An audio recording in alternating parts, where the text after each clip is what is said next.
That's the anode rod.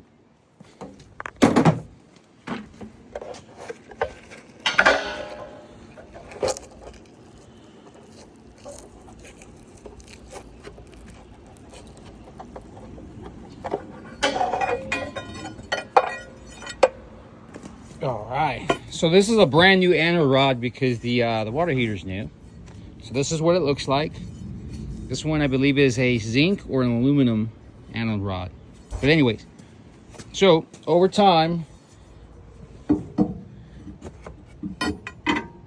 your anode rod goes from looking like this.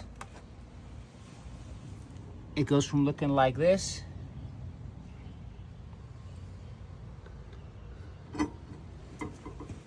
and then it ends up being like this.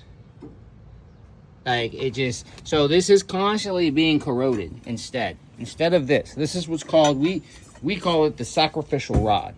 It's the sacrifice for the water heater. So if we could say this is like, never mind. So instead of a regular anode rod, we're gonna, which lasts 3 years, mind you, only 3 years. We're gonna put this 20-year-old in this one in. This will last 20 years. It'll protect. So let's put that on.